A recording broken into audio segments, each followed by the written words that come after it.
I was brought up in this knowledge. I was adopted by Joseph Kahili many years ago, and just to give you a background here, and went through 20 years of training with my auntie and my uncle, and decided finally. I also spent time. I was brought up in a Hawaiian shamanic tradition, and that's the basis for what we teach. And I was also spent 7 years in Africa in shamanic training there in West Africa. And it's there that I decided it was time that this knowledge, this ancient knowledge, which is a healing knowledge, needed to be brought out into the world. And yet most of the people in the world were living in urban areas. Now, I know we think we're up here in the forest and in the country. Believe me, folks, you don't know country till you've been to West Africa. But all the people around the world, more and more of them were coming into the cities and into the towns, and yet the knowledge was staying in the villages. And so, at least from what I could do, from my training and what I learned, I wanted to be able to share this. And so this is what we've done. We've created an organization called Aloha International just for that purpose. And what we do here these evenings, where we talk about Hawaiian culture, history, legend, language, and Huna, basic concept of 7 ideas about life, that the world is what you think it is, there are no limits, energy flows where attention goes, now is the moment of power. To love is to be happy with, all power comes from within, and effectiveness is the measure of truth. These ideas can be found around the world, but they also come out of Hawaiian tradition in a nice, neat set. And so this is the basis for our healing work that we'll be getting into. We're going to start with a story. And Hawaiian legend, and this legend is about this island. It's from this island, but it was first written down by Mary Kavenapukui, whom a lot of you have probably heard about.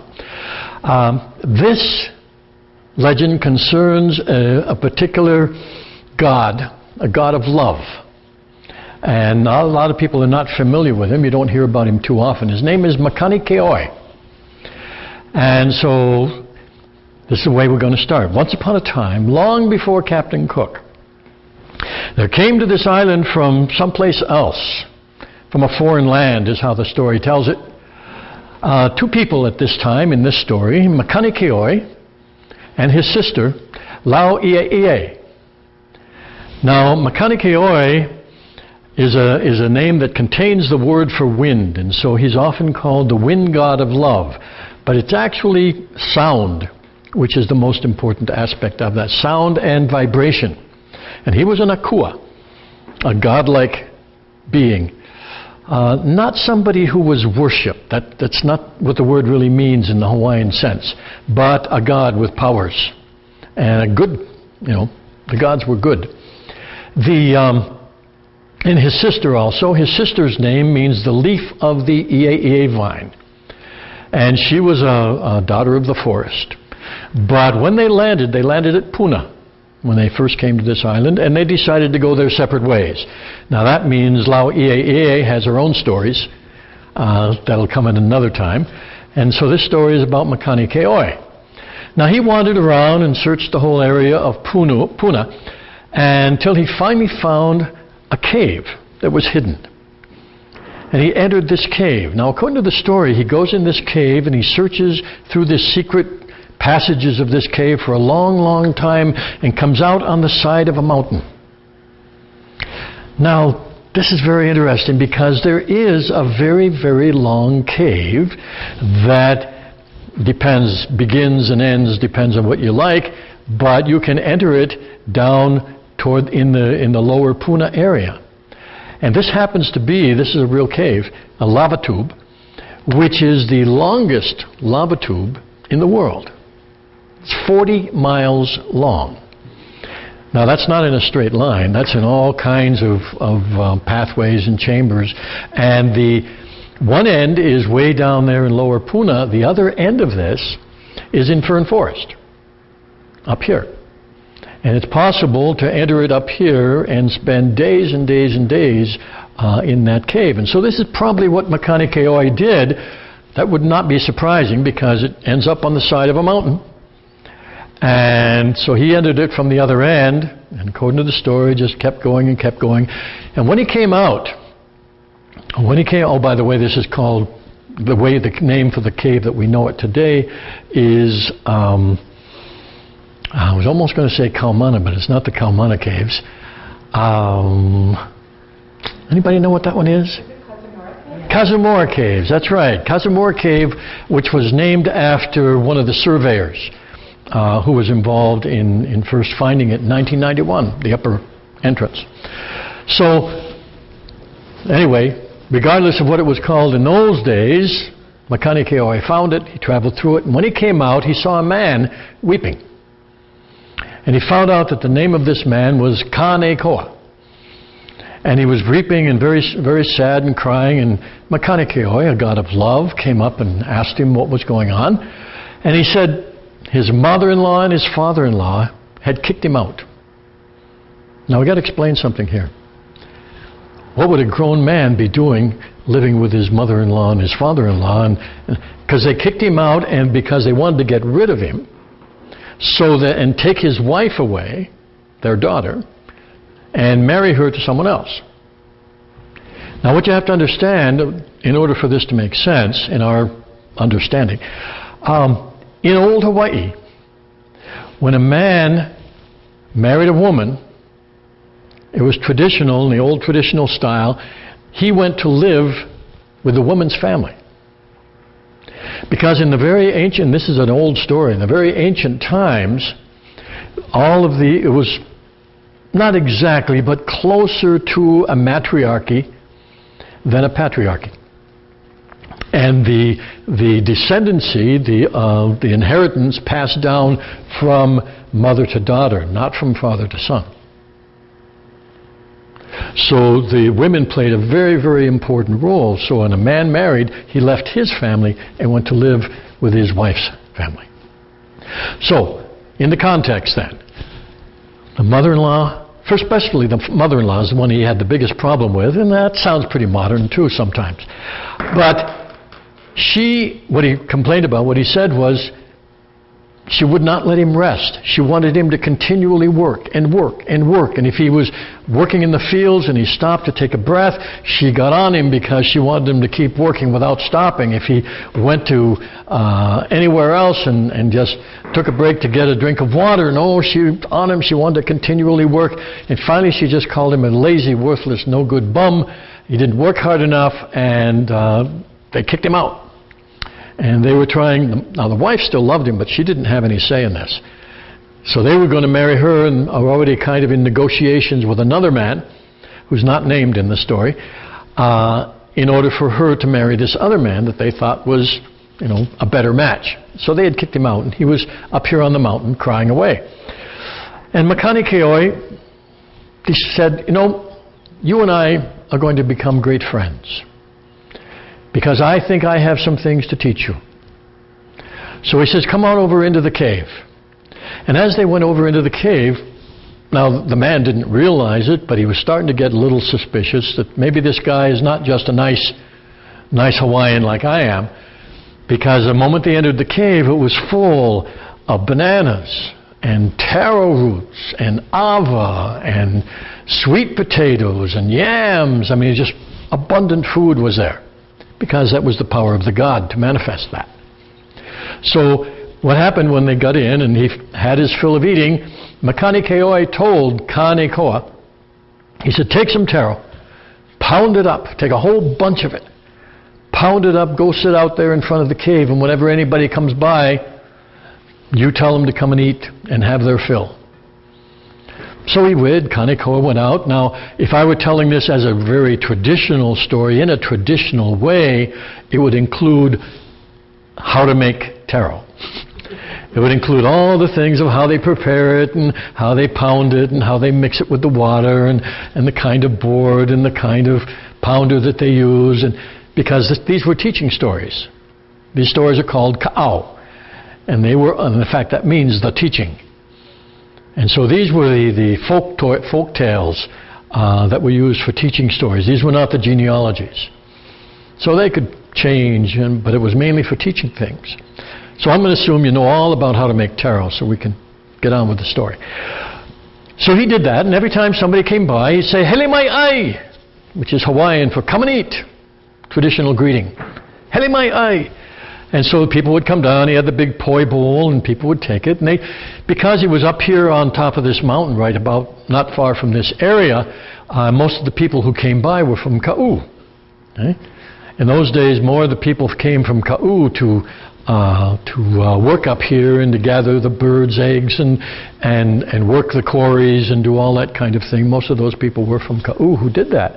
So they went back down and they told everybody, there's all this wonderful thing and all this wonderful food. Well, everybody was really happy except the father-in-law and the mother-in-law. Because now Makanike'oe is starting to sound like a good match, and they didn't want him to be famous, and they didn't want him to be well-known and well-liked, because they wanted to get rid of him. They wanted this other man to marry the daughter. So they came up with the intention to kill Makanike'oe, get rid of him totally. So when they came up, but Makanike'oe immediately knew that that was their intention. He said, "Your in-laws are coming up, and the man that they want your wife to marry. Okay? And so when they come up, they're coming up here to kill you. What I want you to do is, I'm going to stand in front of the cave, and I'm going to turn into a tree. And as soon as they arrive, I want you to climb on me." Whoa! Now, up to now, Makanike'oe was wondering about where all this food came from, but now he realized he was dealing with an akua. He was dealing with a God being. So here come the family.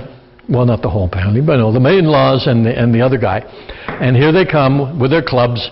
And so Makanike'oe quickly jumps up into the tree, and he climbed up in the tree, and then the tree gently lowers down and turns into Makanike'oe. Okay? And then what he does, as the people came up, he calls out, "Auhea e kahapu, auhea e ka ekahi." And what he's doing is calling out. Auhea means hearken. And first he called the hapu. And you know what that is. And then he called the ekahi, which is the bird's nest fern. And then he called the kilau. And then he called the birds. And every time he called something that was in the forest, they shouted out from wherever they were, "Here we are!" So you can imagine, here's these people come out, and all they see is two people here, and they're ready to get them with their clubs, and finally, "Here we are, here we are, here we are, here we are, here we are, here we are, here we are." All of this is going all around, all of these hundreds of voices. And they got scared and dropped their clubs and just ran back down the mountain. Time passes. Now, in a traditional story, I would give you some things to think about while time passes, but this is modern times. So we're all, short attention spans and all of that. So Makanike'oe became aware that there was a drought coming. And so he told Makanike'oe that this drought was coming, and when the drought came, people were going to come up asking for food, and he was to give everybody food except the in-laws and the supposed husband-to-be. He says, when everybody can get the food, and the wife can come into the cave, but not the in-laws. And he says, well, if they come and they're hungry, Makanike'oe says, I might, feel bad and want to help them. And he says, no, I'll take care of that. He says, you don't. Only allow your wife in. So up they came, finally, starving, and everybody who came was fed. And finally the family came, and the wife was allowed in, and when the others tried to enter, Makanike'oe turned into the tree again and whipped his branches and wouldn't let them enter the cave. So day after day, the wife is coming in, she's allowed to eat, not allowed to take anything back out. And the parents are out there, they're angry and they're angry. As long as they're angry, they're not getting any food. And this goes on. The daughter's getting better, and the daughter's getting better. Finally, the parents-in-law are getting so hungry. They finally break down. Oh, Makanike'oe, please forgive us. You who are such a good provider for the parents, please let us eat. We take you back in. We want you to be our son-in-law. And then Makanike'oe said, they have, forgiven, and so they must be forgiven. And told Makanike'oe to accept them and let them in and let them eat. And then they started to turn around, because of the kind of people they were, to, throw stones at the other guy who was supposed to be the husband and chase him out. But Makanike'oe went around and he gave him some yams to take home, because he was starving too. And so Makanike'oe did that for him. And so they naturally, again, we'll bring it to a quicker ending, they lived happily ever after.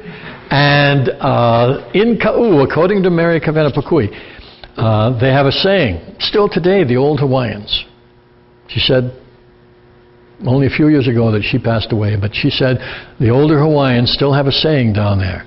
And what they say, when there's a disagreement in the family, I'll get my Hawaiian right here. When there's a disagreement in the family, they say, "Uahele o Makanike'oe I kona hale."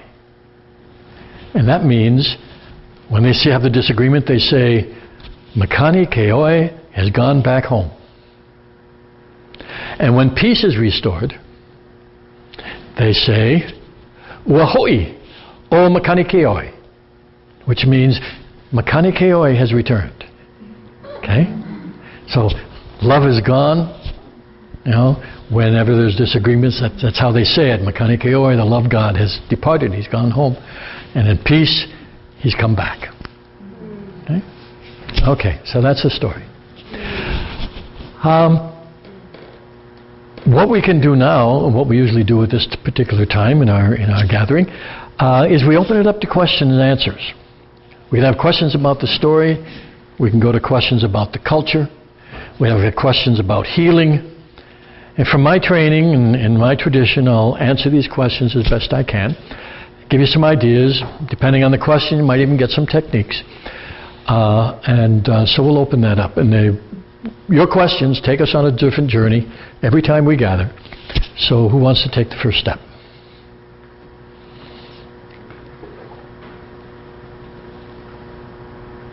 Anything you'd like to know? You look like you have a question. Yes, young lady in there in the back.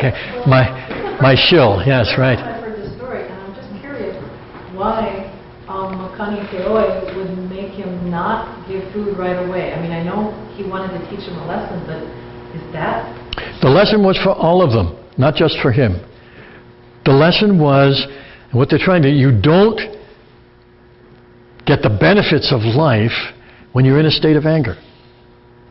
Yeah, but also, you don't let people walk over you out of being kind. Kindness is part of Aloha, a very important part, but not wimpiness. Okay? It isn't kindness when you're allowing everybody to be as arrogant as they want, to be as ruthless as they want, to be as uncaring as they want, and you just sit there kind of meek. Aloha is not meek in that sense. Aloha, meek really means not inclined to anger. But it's not weak.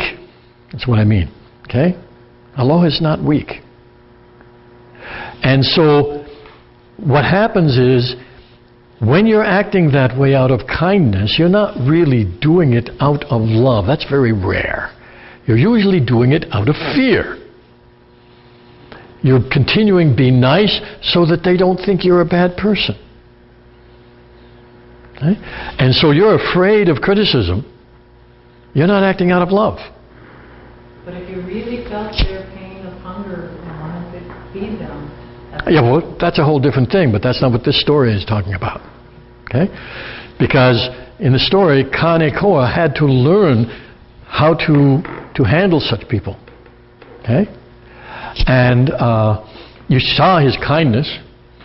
He went out of his way. Not only he was happy to feed everybody, and he was happy to go, and he was acting out of love all the time. But there are times also in love when you have to be firm until somebody changes their ways. What do we call that today? Tough love. Okay? Sometimes that's necessary. Yeah. That was a great story. It seems though that the in-laws didn't really change their ways, because then they started throwing stones at the poor other. Yeah, I know. You know, love doesn't happen overnight. And so the story, interestingly, the Hawaiians had, these kinds of stories, a tremendous wealth of knowledge of human nature. Okay? And not all the stories turn out well either, you know. But, and because they're teaching stories. And so this is teaching, yeah? Be kind, they can want forgiveness, they can agree to be happy. That doesn't mean they're nice people all the time in every situation yet. It's like the old Ho'oponopono, okay?